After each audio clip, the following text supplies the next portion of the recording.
Folks, welcome to Werewolf Radar, the world's premier paranormal preparedness podcast. My name is Jordan Dahl, and I just had an aneurysm, apparently. Nice.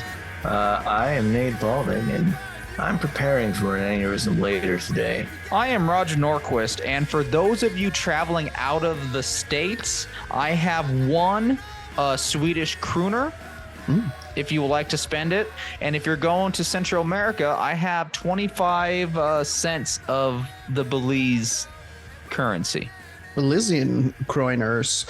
Now, when you said Swedish crooner, I was thinking of like Frank Sinatravig or something. No. Frank Sinatchborg. Wait. That is who's on here. Today's episode of Werewolf Radar is brought to you by the Monstroco Grinning Silver Monkey. Place this tiny weathered figurine inside your pillowcase to counteract the effects of the Monstroco Burnished Golden Monkey. The Grinning Silver Monkey from Monstroco. Take back the night.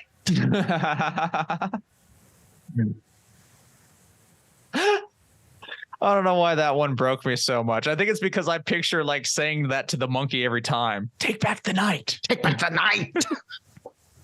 I want you to go in there and get that burnished golden monkey out of my dreams. He's always there. The burnished golden monkey is always one step ahead of you. But since having that nightmare, I can't say it was good, but it's nice to switch it up from the spider that I can't shake off my hand. Boy, that spider. Yeah. I still dream of it. I dreamt of it last night. Am I cursed? Have I been cursed since I was 7? You dreamt of the spider. I think the spider represents something very specific to you. And it always has since I've been 7? Must be. All right. What happened when you were 7? What started happening when you were 7? I think you were dreaming about the future. Oh, wow. You think the spider will come to him one day? Yes. Oh, boy. One day I'm going to meet a very sticky spider, and me and it are actually going to become friends. Are you afraid of spiders? Very much so. But because of this dream, I feel. Interesting. Anyway, we're a paranormal podcast, not a psychological therapy podcast. This might be a paranormal thing. Could be. Who knows? You got dream spiders, dude. You got an infestation. We got to spray those dreams out. It's not what my segment is about this week, but I am going to Google dream spiders. Oh, boy. I wouldn't. Yeah, this might only increase the number that you can't shake off. So this is no longer paranormal. This is exactly my true fear and anxiety is the characterizing of fears that might suddenly materialize in our life. Sure. Never mind. So who would like to go first this week? What do we have for the people? I have more Hatman stuff we can end on because I got some spooky ones for a solid closer. I weirdly enough also have something related to hats, but very different. Interesting. So I think you should start, Jordan. Then first. we'll lead him down the haberdashery. I wanted to talk to you guys a little bit about something that I can't believe that I missed during Witchtober. I'm going to circle back around to Witchtober. This is Witchvember. Yeah. Just a little bit while we talk about the Baba Yaga. We never spoke of Baba Yaga. She's the ultimate wicked witch. What y'all know about the Baba Yaga? What's the back of the baseball card? Back of the baseball card, location, Slavic. She lives in that chicken-footed house. Yeah, this is all good stuff. She is heads on the heads on spikes for eating children. Yeah. Yes. She has weirdly access to 5 horses, which are very fast and hard to catch. Sure. Classic stuff. I'm going to tell you guys kind of the basics here a little bit. This is all, that 5 horses thing, that's some deep Baba Yaga lore. It's not my favorite one of her. It's the Polish version. Not a lot of people know about the 5 horses, but you do now. So this is, I'm going to tell you a couple of things here. I've got, these are, that's right, 10 facts about the Baba Yaga. That's right. It's Jordan Reads You a Listicle. They're solid segments. We make fun of them a lot because of listicles, but I love a good factual listicle. I am going to start with a different a tidbit from a different article. This is from allthat'sinteresting.com. This is, who is Baba Yaga? Who is Baba Yaga? According to legends dating back to at least the mid-18th century, Baba Yaga is a witch who resides in the forest, and that is pretty much the basic description. She usually uses a magical mortar and pestle for transportation, but sometimes flies around on a broom. Not true. She would never be caught dead on a broom. Baba Yaga's house, which sits in the pistol, darkest corner of the woods. Yes, she's in the mortar and like carries the pestle and kind of sometimes rows it like a boat. Cool. A rooster head sometimes pokes up from the roof of her chicken-legged shack. That's a new one to me. And the witch protects her hut with a fence built from human bones. In one of the more popular stories about Baba Yaga, it's the story of Vasilisa. And Vasilisa is she's kind of a perfect young girl who she's good at everything, good grades. She does everything nice. She has kind of wicked stepsisters and a wicked stepmother who want to kill her.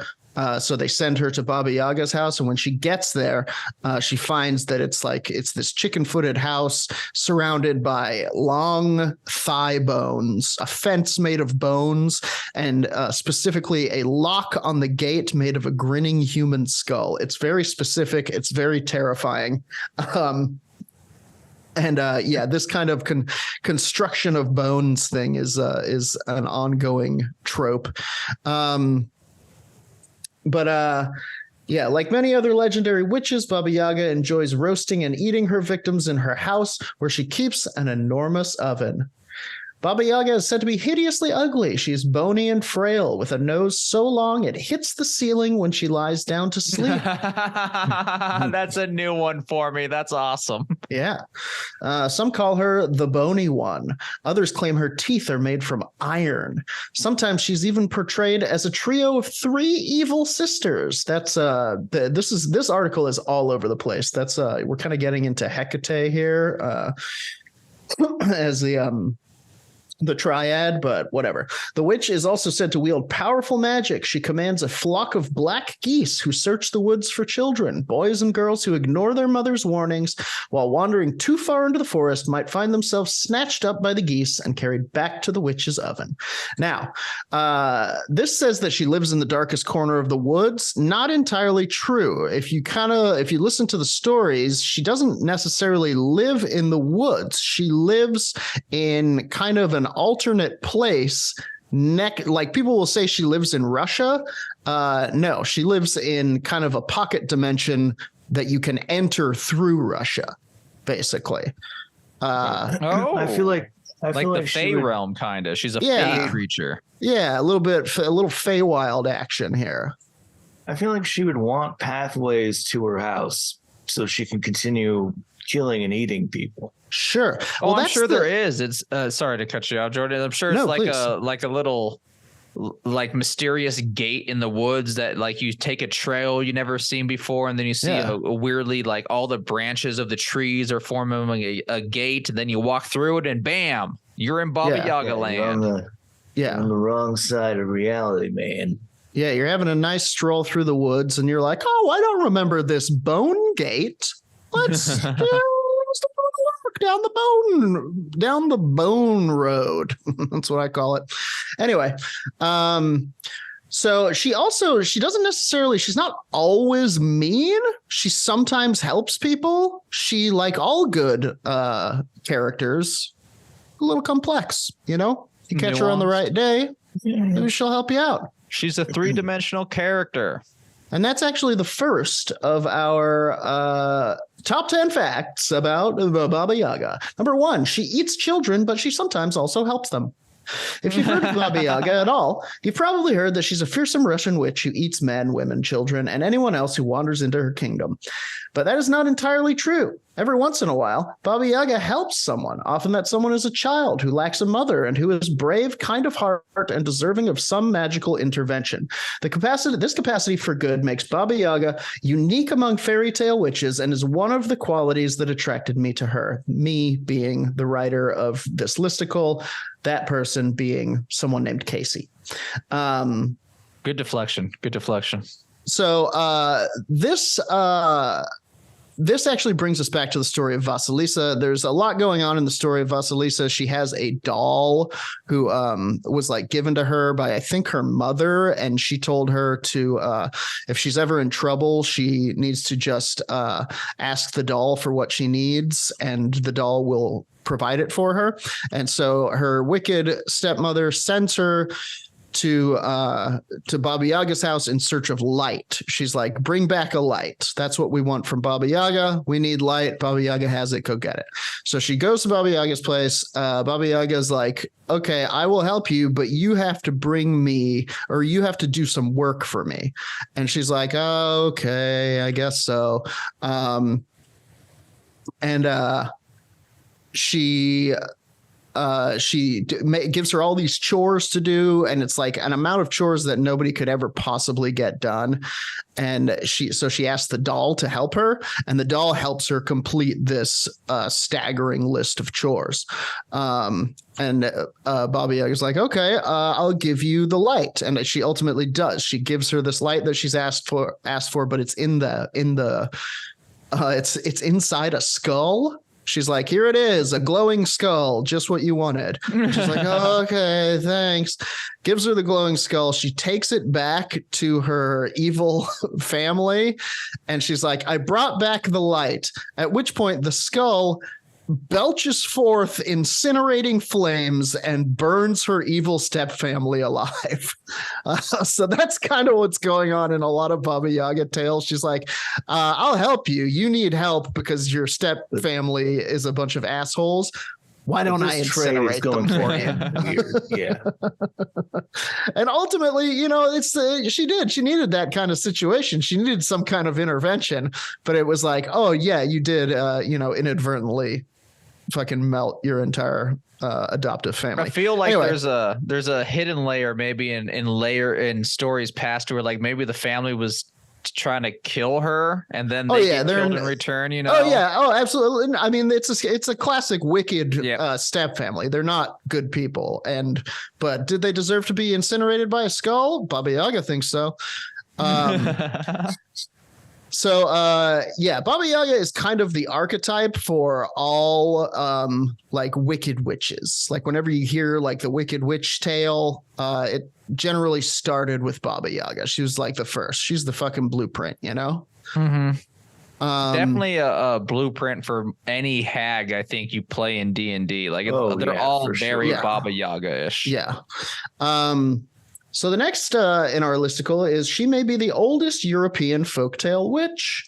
Baba Yaga has her roots in the pagan beliefs of the original tribes that populated Russia. Some even believe she originated as a Paleolithic nature goddess, which is pretty cool. In some tales, Baba Yaga has the power to control the weather. In others, she is a protector of the forest and the animals who populate it. In yet others, she is a weaver with the power to spin the thread of life, somewhat like the Greek fates, which is very interesting.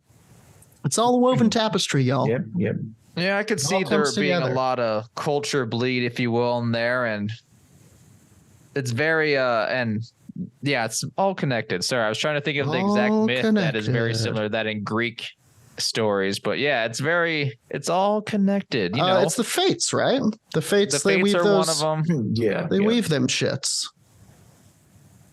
Sometimes they cut them shits. Yeah. Next up, she doesn't actually live in Russia, which is something we talked very briefly about. This one is really a surprise to most people because she's known as a Russian witch, but technically Baba Yaga lives in a magical kingdom next to Russia. Like I say. Poland. In my book, this kingdom is mobile. Okay. This is the writer. It's not my book. Yeah. But like it's a moving place. Yes, this kingdom is mobile and can be parked next to other countries, such as America. This way, Baba Yaga can sample international cuisine. That's a fun way of thinking about it. I did assume though that you're like Baba Yaga doesn't actually live in Russia. It's just vacationing. Number 4, she has a frighteningly strong sense of smell, which we already knew. Big old nose hits the ceiling. Ceiling. Yes. Lots of olfactory sensors in there. In the folktales, Baba Yaga can tell when a hapless soul has crossed into her forest kingdom using only her very long nose. Fie, I smelled the Russian scent, she might have said at some point. In this person's book, Baba Yaga can even smell a child's fear, which makes running away from her pretty tricky. Number 5, she lives in a house on chicken legs. We know about this. Yep. Baba Yaga lives in a house on chicken legs that spins around and reveals its door on her command. In some tales, the house can even move around. There's also, if you get to Baba Yaga's house, there's a kind of an incantation you can say. Let me see if I can find it real quick. That will make it reveal its house to you. I think it's chicken, show your butt. Through the door, I want to cook. I'm bad at rhymes. I'm no witch, okay? I'm not good at the incantations, but that's my first guess. Jeez, I wish I had it in front of me. Were I better at podcasting, I would. It's something like a house, like back to the forest, eyes to me, like turn around and let me see, or something like that. Sounds pretty solid. Any good witch command will rhyme. She has 3 pairs of magic flying hands that help her in the kitchen. Do you know about this? Magic hand. Have you heard about this? Or mage hand, I mean. Sorry. Sure, yeah. Long before the Addams family and their disembodied hand. Shut up. Baba Yaga was assisted in her daily task by 3 pairs of bodiless hands, who she sometimes called my soul friends. Spooky. Other times she called them her soul lovers. Soul lovers, make me my dinner. They give solid massage on top of everything else. She makes her meals in a giant oven. We already knew about this one. It's a multi-purpose oven called the Pech. It was at the center of her house, used to prepare food, provide warmth, and even as a sleeping place. Peasants would sleep on top of it, especially in the winter. Interesting. Okay. Baba Yaga's Pech is naturally the right size to cook up people. Of course, yeah. Oh, here it is. She would never be caught riding a broomstick. Baba Yaga makes her nightly journeys not on a broomstick, but in a mortar, which she steers through the sky with a pestle. She is not completely adverse to brooms, though. Oh, okay. So she would be caught riding a broomstick. Jeez. She uses a birch broom to sweep the clouds and hide traces of her passage from human eyes. Interesting. Number 9, her servants are not always faithful to her. So, you could talk those hands into whatever. All kinds of stuff. In addition to her magical friends, Baba Yaga has other servants, including a talking cat, a magic horse, and for a time, the wizard Koshi, the Deathless. Yeah, Koshi, look at you go. Remember where you started from the bottom? Now you're in the middle. Here's another fact about her. She's a mother. Baba Yaga sometimes has a daughter named Marinka or Marina, which you don't hear a whole lot about. Yeah, I did not know that. I didn't know she was a mother. I mean, the bloodline lives on, apparently. Ooh, that would be good. Baba Yaga 2, the bloodline lives. The daughter of Baba Yaga. Here's another one that's pretty interesting. These are different. This is from a different article. This is on Medium. She will count your spoon. 1. All right. All right, here you go. In a story called Baba Yaga and the Brave Youth, she likes to count the spoons in your house. When she comes inside, you better just let her count your cutlery or she'll abduct you, as happens in that story. It's a weird trait by far, and it doesn't appear in many stories. It reminds me of vampire stuff. You know, does she just need to know how many there are? Is there a correct number of spoons you can have? You know, will she be mad if, like, you know... I think it's like a census, you know, she's just inquiring how many spoons are in the household, but she does it like a dirty cop, just smashes your door open with her foot and then rushes to your kitchen and goes 1. Yeah. And then leaves. Only here to count the spoons that are in this house legally. Also, as a personal thing, it's okay just to have one spoon, right? Yeah, that's fine. You can have what I like to call the good spoon. Yeah, see, exactly. I'm going to tell Kylie that later. Yeah.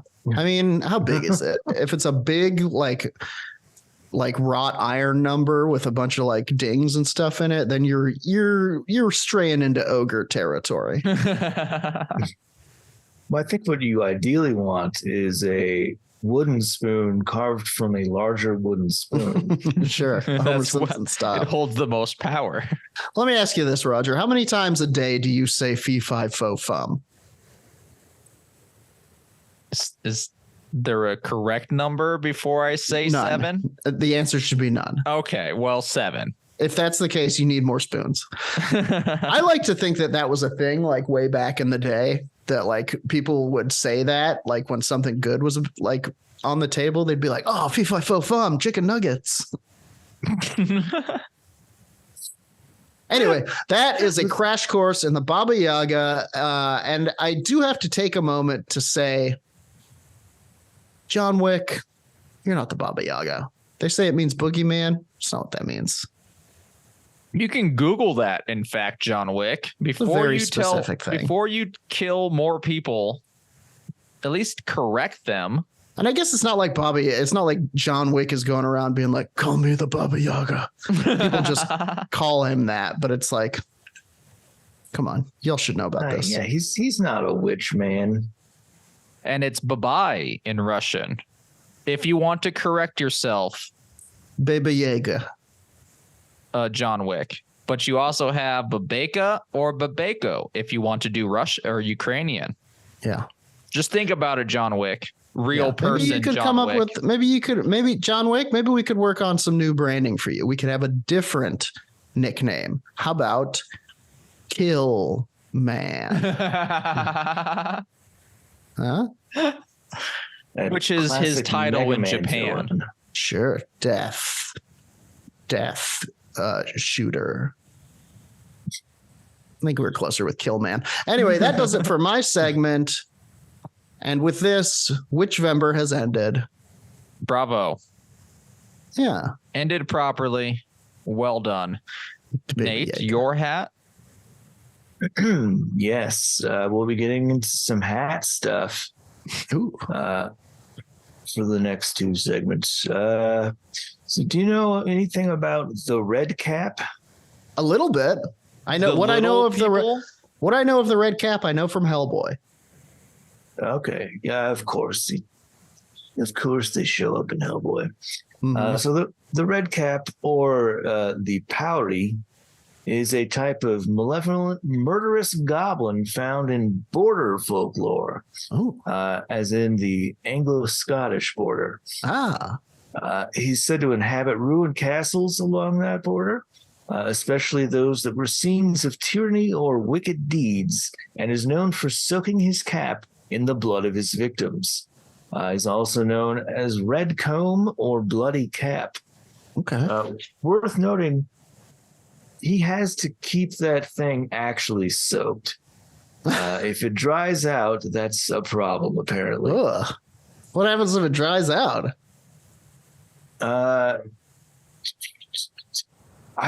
It doesn't really say. He just doesn't like it to be dry. Just doesn't like it. It's kind of like a what's that Japanese river vampire? If you have the bowl, it has a kappa. The kappa has a bowl of water on its head. If it spills out, like it's bad news for everybody. Yeah. Well, and in this case, they just I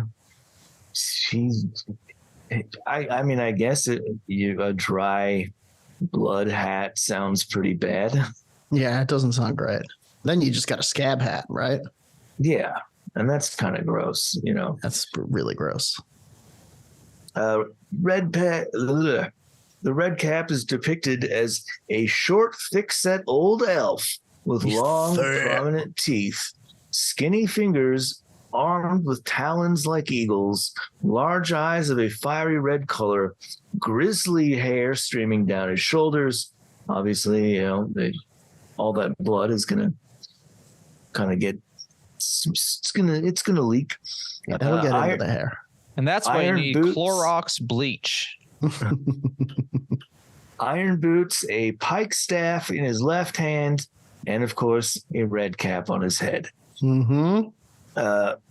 When And of travelers course, this is the gentleman behind you in the YouTube, right? yes, This murderous person that's spooking me as it stares into my soul. yeah, there we go. That guy. Yeah. When travelers take refuge in his lair, he flings huge stones at them, and if he kills them, he soaks his cap in their blood, giving it a crimson hue. He is unaffected by human strength, but can be driven away by words of scripture. Yes, so you can't fight him. What happens if you try? It doesn't. I mean, I imagine that's not Then he detailed, just but kills you. he just shrugs it off. See, now this I like. Most wee folk are quite often like jolly or at the very worst mischievous. This guy, this motherfucker, just straight. I ran into some red caps in Baldur's Gate 3. Oh boy, No. they Were are you able to- fey monstrosities. Yeah, but it was so fucking hard. They also the iron boots they wear apparently give them impossible speed, so you cannot outrun this thing. Interesting. Can I get so if I were to get a hold of those, would I also have impossible speed? You probably don't have the red cap strength to move them. They're Oh, geez, iron. you're They're right. heavy. Iron Also- fucking shoes. Well, also as a fey creature that's apparently wearing iron boots, That is weird, isn't it? usually the iron would help you stop them, but they seem immune to that. Yeah, that's you don't want that. Maybe you can that's use- why they wear them, Yeah, it's possible. to inure themselves. You can use words of scripture or brandishing a crucifix, however, I will not. which will cause him to utter a dismal yell and vanish in flames, leaving behind one large tooth. Cool. That tooth can be used in soup. Yeah, I mean it's a basic bone broth essentially. Sure. Here are some variants. The tale of a red cap in Perthshire depicts him as a more benign little man living in a room high up in Grantully Castle. It's a funny thing to call someone, you benign little man. It's very insulting. Truly. I got to throw that mean, into my customers acting up things to say to them back, to be like, you benign little And man. here, you benign little man. It's up there with medium talent. Truly. This particular red cap apparently bestows good fortune on those who see or hear him. Oh, So way opposite. yeah, that's a twist. The kabuter or kabuter mannequins are the red caps of Dutch folklore Oh. and are more akin to brownies apparently than the Oh, than the scary border red caps. okay. So yeah, they seem like they just play tricks on you probably.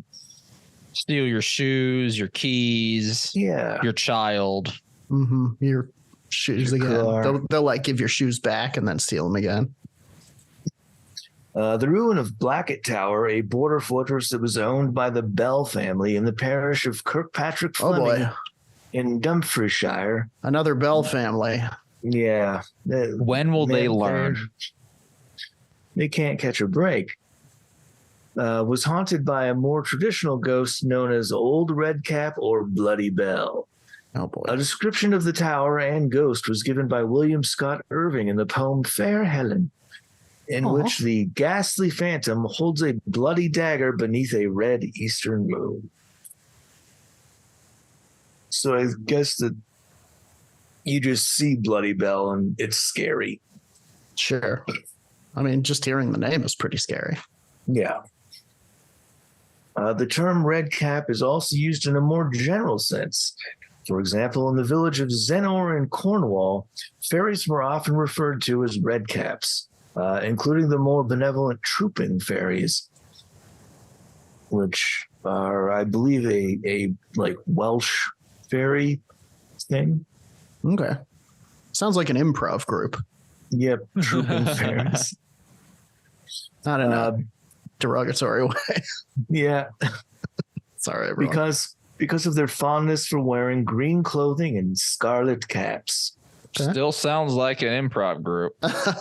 Yeah. It's getting more improv. I did honestly. mean that derogatorily. This characteristic is demonstrated by an excerpt from the poem The Fairies by the Irish poet William Allingham. We folk, good folk, trooping all together, green jacket, red cap, and the white owl's feather. Good bars. Good poem. Yeah. So this is probably the most famous of the red caps. The red cap familiar of Lord William de Solus, called Robin Redcap, is said to have wrought much harm and ruin in the lands of his master's dwelling, Hermitage Castle. Well, you knew what you were getting into when you made a red cap your familiar. Yeah. I don't think he did. I think maybe he was thinking maybe like I familiarize Yeah. I'll make friends myself with with them. yep. And he'll and will cause chaos on my neighbors. Right. Yeah. And he'll That is never not want what to hurt me. Well, anyway, William de brother- Solus was trying to stamp out the red cap menace. And according to legend, tables were turned on him. He was taken to the Nine Stain Rig, a stone circle near the castle, then wrapped in lead and boiled to death. Ow. Yeah, that's a bummer. Yeah. I might have glossed over it in my ability not to listen to things properly, but that's a brutal thing for a red cap to do. Yeah, it's kind of their MO though. They're not nice dudes. And in reality, William de Solus was imprisoned in Dunbarton Castle and died there following his confessed complicity in the conspiracy against Robert the Bruce in 1320. I fucking just picked up hiccups. Please bear with me. It's because we're talking about such unnatural magics. They come up at you when you talk about this shit. You're being bedeviled. Indeed. Sir Walter Scott, in Minstrelsy of the Scottish Border, records a ballad written by John Leyden entitled Lord Solus, in which Redcap has granted his master safety against weapons and lives in a chest secured by 3 strong padlocks. That'll do it. 3. Surely 1 you can get past. 2, you got to really commit for 2, Yeah. but no one has enough commitment for 3 padlocks. Surely not some sort of fairy monstrosity with magical powers and the like. Scott states that the Red Cap is a class of spirits that haunts old castles, and that every ruined tower in the south of Scotland was supposed to have one of these spirits residing within. A class 4 castle sniffer. It goes on to say Robin Redcap should not be confused with the mischievous hobgoblin known as Robin Roundcap of East Yorkshire folk. I would never. Anyway, that is the basics on the Red Cap. I'm going to try and get rid of these hiccups. You got Okay. this. I always try and think of the white spider. Like To for my scare hiccups. yourself? Yeah, dude. It works every time. I go, what's that white spider doing? And then the Boy. hiccups stop. Scary. Indeed, indeed, indeed. There's another way that my lady does it, and I'll hiccup a bunch, and then she will go like, have you ridden the white horse in a while? Whoa. And I'll go like, what white horse? And like, it's something about how like It distracts your brain. It distracts your brain and it stops the signal that causes the hiccups. But it also summons the white horse. It also summons the white horse. Yeah. Yeah. Also, cocaine's a great cure for hiccups. Mm-hmm. Yeah. In a white horse with the hiccups at the station. If Werewolf Radar can offer any medical advice, it's try cocaine for your hiccups. Here's all ailments. Anyway, I shall pass this. Actually, we never unwrapped the speaking school, did we? It's because last time during the pie episode, we threw it into the equation and it That's became right. more machine than skull. So we're dealing with that. Oh, by the way, Jordan, we got a Skynet situation in the bunker. Oh boy. But I will continue this with a very hard and loud B right into this microphone. And we're going to continue Roger's segment of shit. I forgot what it was called. Hatman, I hardly knew he. Does that work? Well, I'll make it better. Anyway, I got Hatman stories, all true encounters. This comes from a book by one Heidi Heisler or something. Sure. Quickly to the internet so I can properly accredit this person. Nice. Heidi Hollis is the person who wrote Right. this book. It does have kind of a religious tint to all the writing in between stories. She's definitely has a worldview that she looks at all these stories with, and more than once does suggest that you find Jesus instead of medical help. Oh, okay. Well, But these are all very legitimate and spooky firsthand encounters of ghost of the Hat Man that they sent to Heidi. So we're using it anyway, okay. but without the stuff in between. So, it was called Dear Heidi, the Hat Man's got me or something. Anyway, so the first The dear story Heidi. goes as such. Dear Heidi, I have never been afraid of the dark. Not even as a kid. The dark Right. never bothered me. I actually felt at ease in the dark, but now I am terrified. I have had one encounter with a shadow person, and it has changed my life forever Okay. since. We were both drinking that night. I was driving to my friend Mark's house out in the country at 3 a.m. Hi, Mark. Oh, hi, Mark. I was on the phone with my fiance when I pulled up to his driveway. I used my shoulder to hold the phone up to my ear so I could keep my hands free. Mm-hmm. That's when I glanced in my rearview mirror and saw a pitch black figure dart by the back of my car. Uh-oh. Like I said, Mark lives out in the country, so there's no light sources besides the lamp they have near their walkway leading up to their house. But across the street, their neighbors have a small light above their garage. So when this figure passed by my car, it blocked the light of the garage across the street. Since it was so distinctive, I knew for a fact that something had passed by tall enough to fill the entirety of my rearview mirror. Okay. Mark knew I was coming over, so I thought it was him trying to sneak up on me to scare me. Mark seems like a good dude. I wonder what you're doing there at 3 a.m. Yeah, that was my question too. But, they're out in the country. This could be the time to start the farming. Are you guys farmers? Hit us up and yeah. correct us. Come at us, Mark and friend. Farmers of souls. So he thinks Mark is sneaking up on him to spook him real good. Okay. I turned around and looked out all of my windows, but I didn't see anything. That's weird, I thought. In the meantime, I'm still on the phone talking to my fiance, telling her that Mark is trying to scare me. I then opened the door to my car and felt a sudden rush of energy heading straight for me. I quickly lost my breath, so I slammed the door shut. Oh, hi, Mark. I told my fiance I had to go and drop the phone. It was pitch black outside, so I still couldn't see any figure running for me, but I felt it. The energy. I meant even say the wind that it created was real. So like this thing, an energy plus wind just flew at this person.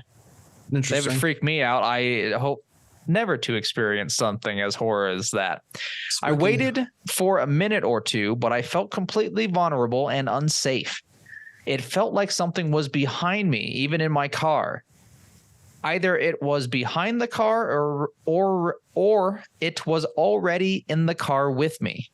Or it was the car. I don't want that to happen. Yeah. Then I just jumped over the gear shift and into the passenger seat and bolted out the door, heading straight for the house.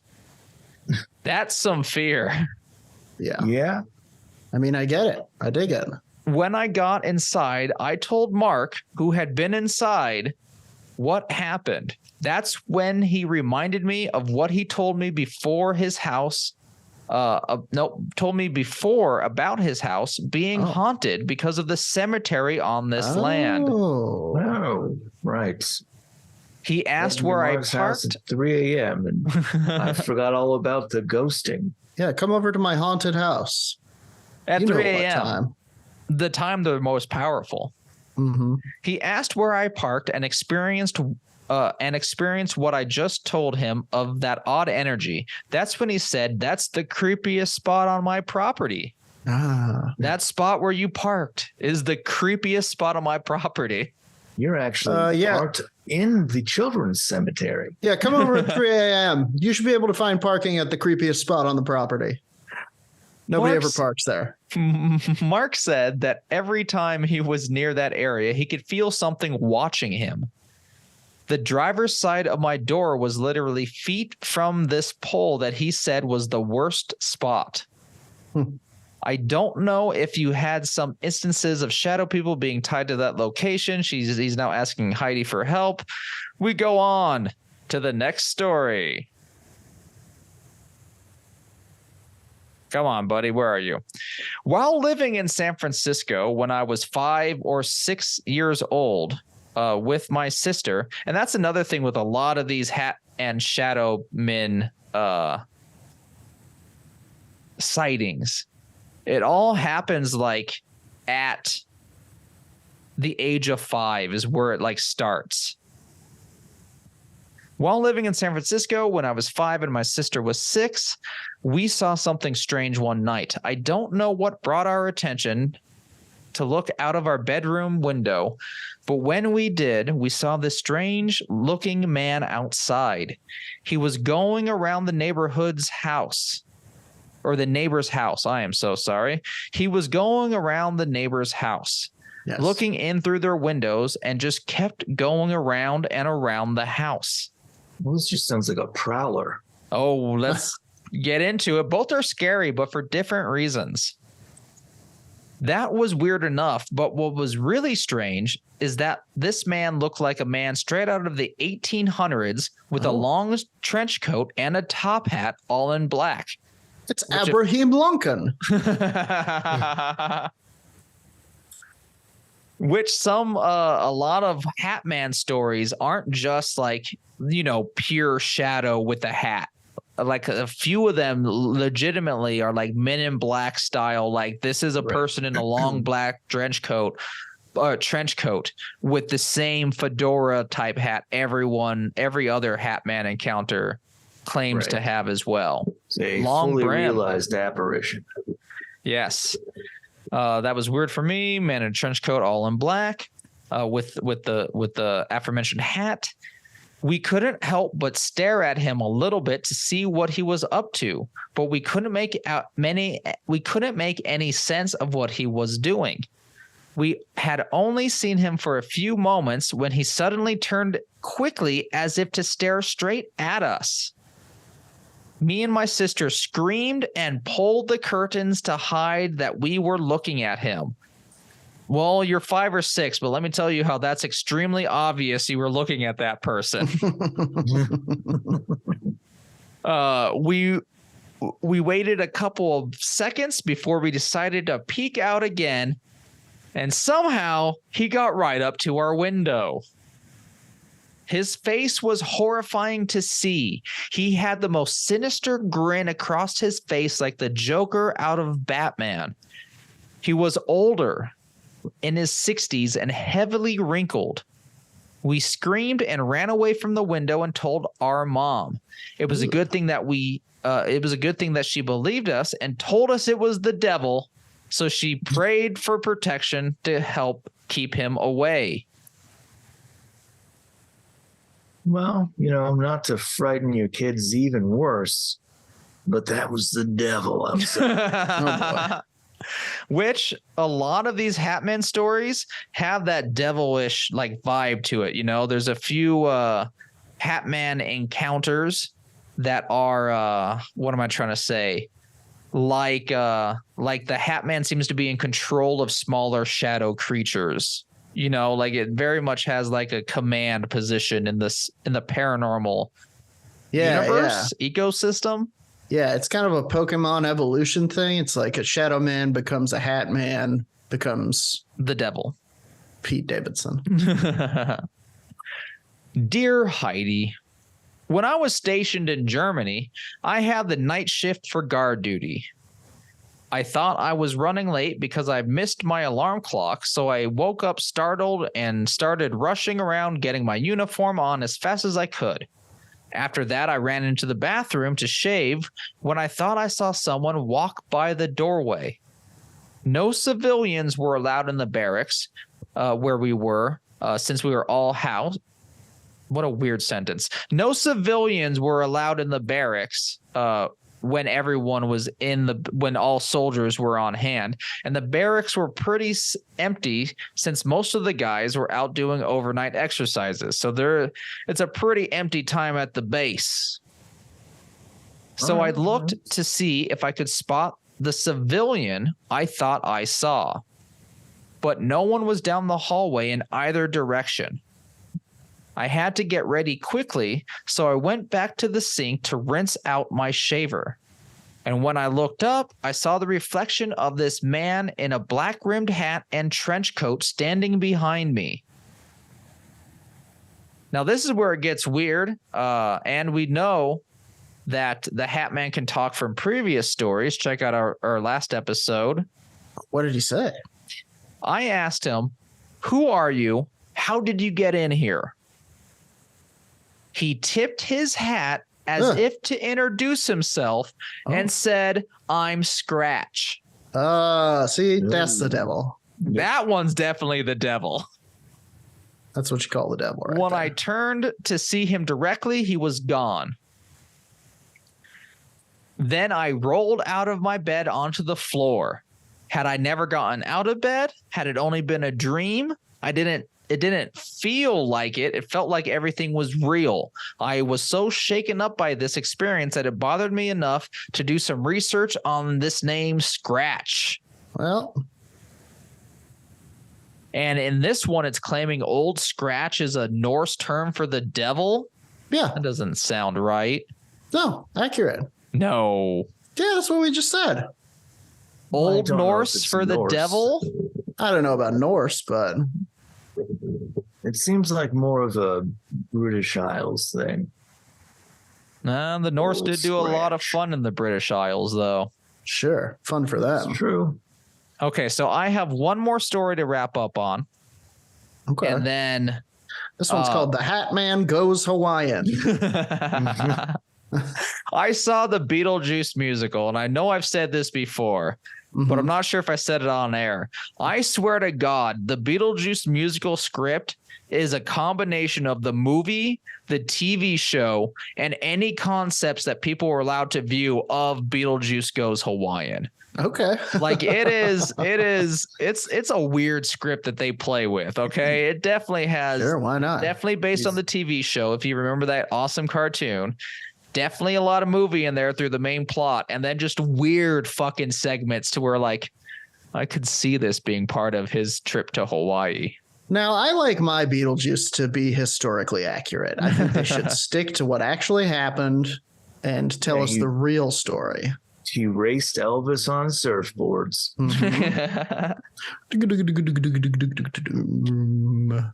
Dear Heidi, when I was just 17 years old, I was 8 months pregnant. One night, I listened in as my parents were chatting back and forth about something. My dad kept asking my mom, what's wrong? And my mom just kept saying that she was freezing. This was weird because it was a hot summer's night. So my dad didn't let it up and kept bugging her until she finally said she felt death in the house. Ugh. 2 weeks later, I was sleeping in my bed when I suddenly felt a chill that woke me up. When I rolled over in bed with my eyes open, I saw a very black shadow of a man. And he appeared, of course, to be wearing a top hat on his head. This is a little bit different. Normally it's a wide brim. This is a top hat proper. He was also carrying a cane, and he had a long coat with coattails on it. I couldn't make out any of the details of body or face, just this shadowy figure of a man in very nice clothes standing there. Old Hat the Ripper. That's kind of what I had in my head too. After I saw him, I turned back over to the other side. I would do the exact same thing. Just go, nope. Night. Sir, you do whatever you want. I'm going back to bed. Fill her up before you bring it home. I tried to convince myself that I was imagining what I had just seen. Then suddenly it got bone-chillingly cold. And I rolled back over, and he was now directly to the side of my bed, hovering above me. See, this is why you can't just ignore him. Well, It doesn't seem like the best idea. Shout something from any religion and shoo it away. Go or shoo, shoo, use shoo. the full length of your blanket and cover your head. Use these magic words. Howard Stern's penis. Baba Booey. Baba Booey. As I looked at him, he kind of lost his distinctive form. Then I felt like he was suddenly on top of me and choking me. Ah! I was Okay, quickly thanks. rendered unable to scream or move. I did all that I could, but it remained the same. In my head, I asked the God man if he existed, and if he did, to help me and not let this thing kill me and my unborn child. Is And that in how that- it's phrased? No. Okay. I think it says Yo G-Force. The exact the fuck phrasing is was I this? asked God if he, capital E, existed Mm-hmm. to help me and not let this thing kill me and my unborn child. So close enough. Mm-hmm. In that moment, it left. It took me a few minutes to gather my strength to practically crawl over to my parents' bedroom. I was so weak and scared that it took a lot out of me just to get there. I didn't hesitate in telling my parents that something had just tried to kill me. Spooky. Yeah, right. My mom said that I was being ridiculous Cool. Good mom. because she thought if someone had come into the house, she would have heard them. Cool. Same mom who felt death in the house. Yeah, right? Nice. Good job. Good momming. It's only real when I feel it, daughter. Yeah. Everybody else's experience is a lie. Listen, she's the main character. We're the NPCs making an episode that she will eventually listen to. But until that time, we don't really exist. Why do we keep making these episodes if she's not even going to listen to them? She'll listen to one of them. Okay. We just have to keep doing it. You keep That's our saying goal. That's why we exist in the corporeal ethers. Yeah, Life as a just getting spirit's trapped awful, I just halfway learned. through a doorway, walking. So when I told her that it was not someone, but something had tried to kill me. The next night, the Shadow Man was back in my room at the end of my bed, but this time I could hear a clearly sinister laugh coming from him. Oh boy. That was it for me. I never wanted to be back and sleeping in my room ever again. I asked my parents if we could switch bedrooms the next night. They said And no. They agreed almost happily. Oh, thank God. Our room is so haunted. So the next day, my whole family gathered in my bedroom and we began to pray. My father prayed to God. My mother prayed to Santa. And Yeah. I prayed to Gorto. And said that we should not have to fear being in our own house. Okay. Then my dad bellowed, "Satan, get out of here!" Oh boy. It did not even sound like my dad. Satan, like stands up from behind the couch. Oh, sorry. She did point out that this is the moment her dad sounded nothing like her dad. Oh.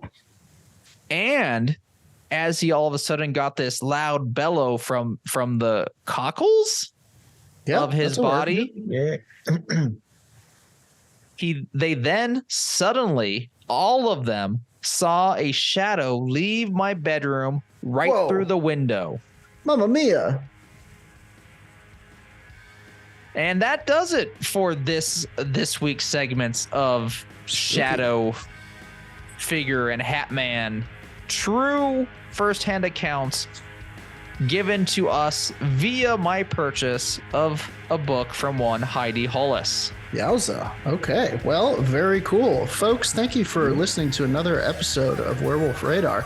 That's going to do it for this one. You know where to find us online. You know, if you're already here, you know. Just tell your friends and give us stars. Give us your delicious stars. We need them. Because right now the internet works differently, okay? The internet needs to know that you like this, and then it will suggest it to other people. So 5-star reviews are really the best way you can support us if you Please. care to. Plus, Please. we eat the stars. And my family.